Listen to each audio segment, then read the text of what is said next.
अस्सलाम वालेकुम my YouTube family, कैसे हैं आप सब लोग। तो आज एक बहुत इम्पोर्टेंट क्वेश्चन के ऊपर मैं डिस्कशन करने लगी हूँ, क्योंकि मेरे से ये सवाल पूछा जा रहा था। मेरी कुछ लोग हैं जानने वाले जो मुझसे व्हाट्सएप पे इस तरह के क्वेश्चंस पूछ रहे थे, और मैंने सोचा कि मैं एक वीडियो बनाती हूँ। यहाँ पर तो वो लोग नहीं हैं, लेकिन मुझे ऐसा लगा कि मुझे इस तरह की एक वीडियो बनानी चाहिए।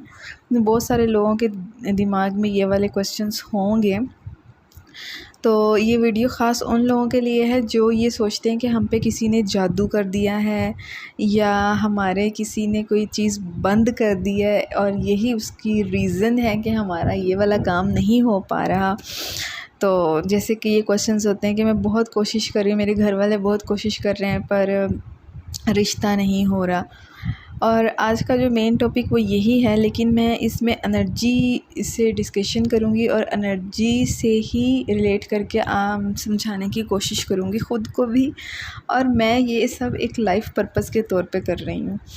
तो एनर्जी जो है वो क्या चीज़ है? इनविजिबल फोर्स है। तो अगर हमारा ये क्वेश्चन है कि अब शादी करना चाहते हैं और काफ़ी अरसे से रिश्ता नहीं हो रहा, तो ऐसा क्यों हो रहा है, इस टॉपिक को हम डीपली अंडरस्टैंड करने की कोशिश करेंगे। इसमें दो सबसे पहले पॉइंट्स पे गौर करेंगे जो आज के लिए हम डिस्कस कर रहे हैं। एक है डेस्परेशन और एक है ऑब्सेशन।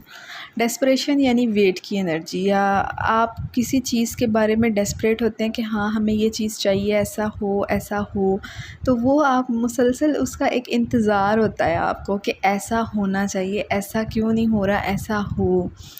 तो वो जो वेट की एनर्जी होती है ना, वो वेट की ही रहती है। जब हम किसी चीज़ का इंतज़ार करते हैं ना, तो वो कभी भी पूरा नहीं होता, क्योंकि हमने अपनी सारी एनर्जीज़ अपने दूसरी लाइफ के एक्सपेक्ट से हटा कर सिर्फ़ और सिर्फ उस मेन पॉइंट पे लगाई होती है, और वो पॉजिटिवली नहीं जा रही होती। अगर पॉजिटिवली कोई चीज़ जा रही हो ना, तो फिर वो एनर्जी जहाँ पर लगा रहे होते हैं उसका असर भी होता है। लेकिन ऐसा क्यों है? कहते हैं ना, where energy focus goes energy flows. अब यहाँ पर आपका फोकस जा रहा है, लेकिन एनर्जी क्यों नहीं फ़्लो कर पा रही, वो चीज़ क्यों नहीं रियलिटी में मैनिफेस्ट हो रही? क्योंकि वो एक नेगेटिव टर्म्स में। अब आप ये देखें कि अगर आपको एक जगह लेके जाना मकसूद हो, आप डेस्टाइंड अगर चीज़ों पे यकीन रखते हैं, तो फिर आपके रास्ते में ये जो चीज़ें आएंगी और आप किसी और तरफ जाएंगे तो वो काम नहीं बनेगी, क्योंकि आपको किसी एक तरफ ले जाना मकसूद है। ठीक है, वेट यहाँ से इस वजह से वो चीज़ काम नहीं कर रही। दूसरा है पॉइंट ऑब्सेशन। किसी चीज़ के लिए हर वक्त, मतलब एक तो इसके अंदर वेट का पॉइंट था, एक होता है किसी चीज़ के बारे में हर वक्त सोचते रहना, बेख्याली में भी उसका ख्याल आपके दिमाग में बिहाइंड द सीन चलते रहना। तो अब ये क्या होता है कि जब आप किसी वेट की एनर्जी में होते हैं तो वेट ही अट्रैक्ट करते हैं, कि जैसे मेरी शादी क्यों नहीं हो रही, मैंने इतने वजीफ़े कर लिए हैं, किसी का कोई असर नहीं हुआ, कब होगी। और ये सारे लो वाइब्रेशनल नो एनर्जी फेजेस होते हैं, और जब आप लो फेज़ में होते हैं ना, तब कुछ भी नहीं होता। यानी, और ये लोग मेरा रिश्ता नहीं होने दे रहे हैं, इन लोगों की वजह से ऐसे हो गया, इन्होंने जादू कर दिया, इन्होंने फ़लाना कर दिया, इनके साथ ये हो गया। ये ब्लेमिंग की एनर्जी है। ठीक है, अब ये सारी सेंटेंसेस आप उस लो फेज़ में रिपीट करते हैं, जिसमें और से और आगे एक बंच क्रिएट होता रहता है। तो आपके जो सबकॉन्शियस माइंड का जो ताल्लुक़ होता है ना, वो आपके खुदा के साथ डायरेक्टली है।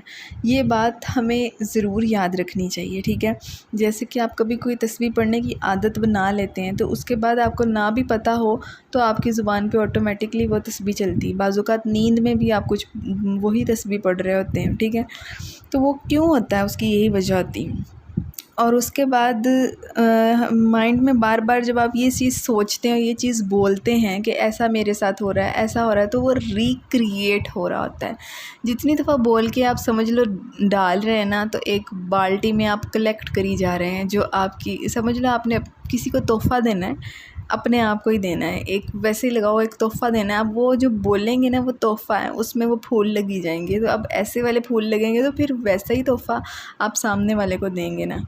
ठीक है ना, तो अपने सबकॉन्शियस माइंड में अगर ऐसी चीज़ें फ़ील करेंगे, तो वो ये पैगाम आपका ना खुदा तक पहुँचेगा। ठीक है, फिर वही होगा जो आपकी लाइफ में जो आपने यहाँ पर डाला होगा। ठीक है, अब हर चीज़ की प्रिपरेशन इंसान करता है। जैसे किसी की शादी में जाना है, तो मैचिक हर चीज़ रखी जाती है, उसकी प्रिपरेशंस की जाती हैं सारे सामान की। किसी के घर में कोई फंक्शन है तो उसकी पूरी तैयारी की जाती है। तो फिर इंसान इन चीज़ों की प्रिपरेशन क्यों नहीं करता? वो इन चीज़ों को क्यों इस तरह हम समझते हैं कि जैसे इनकी कोई नीड नहीं है। हम अपने ऊपर काम करना ज़रूरी नहीं समझते, बाहर वाले मटीरियल एक्सपेक्ट पे काम करना ज़रूरी समझेंगे। और ऐसा कभी कुछ भी नहीं मिल सकता जब तक कि आप अपने ऊपर काम नहीं करते। और इसकी मिसाल बिल्कुल ऐसी ही है कि एक बॉक्स है, समझ लो आपने तैयार किया, जैसे आप दुआओं का टोकरा नहीं तैयार करते, सिर्फ इसी तरीके से आपने जो बोला वो आपने क्रिएट किया।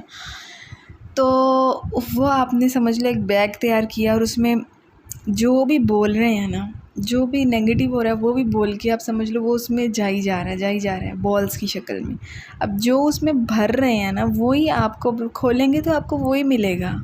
वो बॉक्स आपने अपने लिए तैयार किया है, अपना सामान तैयार किया है। अब जहाँ भी जाके ज़रूरत पड़ने पे वो बॉक्स खुलेगा तो आपको वही चीज़ें रिसीव होंगी जो उसके अंदर होंगी, पॉजिटिव नहीं रिसीव होगा। फिर इससे अल्लाह ताला ने कहा है कि जैसा मुझसे गुमान करोगे मैं वैसा ही मामला फ़रमाता हूँ।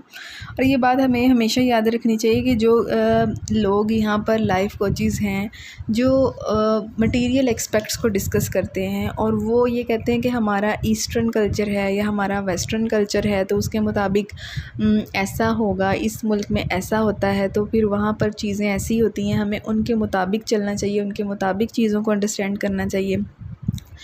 सिर्फ बाहर वाले मटेरियल एक्सपेक्ट पे काम करते करते आप थक भी जाएंगे ना तो आप कभी भी उस चीज़ को समझ नहीं पाएंगे, कभी भी आप अंदर से खुश नहीं हो पाएंगे कि मैंने इतना कुछ किया फिर भी आपकी ज़िंदगी में कमी रहेगी, क्योंकि मटेरियल्स पे काम कर रहे हैं ना आप। और सेल्फ़ पे काम करेंगे तो ऐसा कभी भी नहीं होगा, ठीक है। जैसी भी कम्युनिटी हो, अर्श वाले के बनाए गए जो रूल्स हैं ना और जो लॉज़ हैं और जो वो मामलात उन्होंने क्रिएट किए हैं ना, जैसे ये हमारे यूनिवर्स जिसके मुताबिक चलती है, ठीक है, उससे कोई भी सोसाइटी, कोई भी वेस्टर्न ईस्टर्न कल्चर जीत नहीं सकता, क्योंकि वो रूल्स हम भी कनेक्टेड ही हैं गॉड से, लेकिन हमें फ़ील नहीं होता। अल्लाह ताला ने फरमाया नहीं कि मैं तुम्हारी शारक से करीब हूँ, बस तुम्हें ही पता नहीं है, तुम ही अनजान हो, तुम्हें ही मालूम नहीं है। तो वो क्यों है? क्योंकि हम अलाइनमेंट में नहीं है, हमारा वो कनेक्शन नहीं है। तो वो जब बन जाएगा, और वो कनेक्शन ऐसे नहीं है ना कि आप कहें कि मैंने ऐसे मैं बोली जाऊँ या मैंने ऐसा कर लिया तो वो कनेक्शन बन गया। चेंज करना पड़ता है, समझना पड़ता है।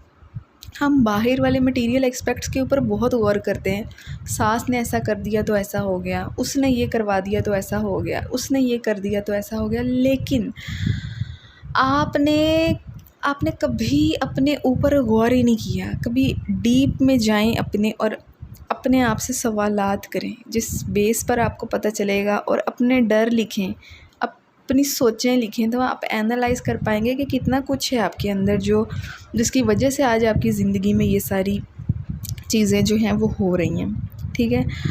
तो और एक और बात जो बहुत नोटिसेबल है कि आपने दुआ के ज़रिए और इमेजिनेशन की पावर से जो माइंड में आपकी चीज़ें हैं, उस थॉट से जो मैसेजेस अपने अल्लाह ताला को दिए हैं कि अगर शादी के मामले की बात कर रहे हैं ना, तो कि लाइफ पार्टनर आपको ऐसा चाहिए, ठीक है। तो अब आपने वो तो एक थॉट दे दी क्रिएट करके, वो सब आपने कर लिया। अब उसके बाद आप देख रहे हैं कि ज़िंदगी में क्या अजीब अजीब सी चीज़ें हो रही हैं। मैंने दुआ तो बहुत अच्छी की थी, अब ये आया भी है रिश्ता फिर भी नहीं हुआ, अब कुछ हुआ भी है फिर भी नहीं हुआ, ये डिले होता जा रहा है, इनकी वजह से डिले हो रहा है, ऐसे हो रहा है, वैसे हो रहा है। तो ये सब कुछ आप देखें ना कि जो आपने मांगा था आपको वो या उससे बेहतरीन मिलने वाला है, इसीलिए ये डिलेज़ हो रहे हैं, क्योंकि वो चीज़ें मैच ही नहीं करती हैं आपकी एनर्जी से जो आपने मांगा। आपने फॉर एग्ज़ाम्पल एक बुके मांगा है और अल्लाह ताला को आपको उससे भी बड़ा बुके देना है, लेकिन अब आप ख़ुद ही भूल गए कि आपने तो इतना अच्छा मांग लिया है, ठीक है। अब इतना अच्छा मांग लिया तो थोड़ा वेट तो बनता है।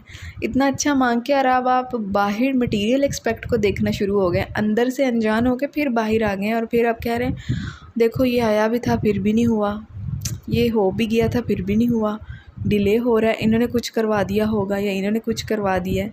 तो उन्होंने अगर कुछ करवाया भी है वो भी आपकी बेहतरी के लिए ही है क्योंकि सारे गॉड्स प्लान है ना। तो वो अल्लाह ताला आपके साथ होने ही नहीं देना चाहते जो आपको बाद में उस फेज़ में लेके जाए जहाँ पर आप नहीं जाना चाहते। तो आपको बस ट्रस्ट करना है कि बिहाइंड द सीन यहाँ पर हैं कुछ, मतलब अल्लाह ताला हैं जो ये सारी चीज़ों को चला रहे हैं बिहाइंड द सीन, बस ट्रस्ट उसके ऊपर रखना है।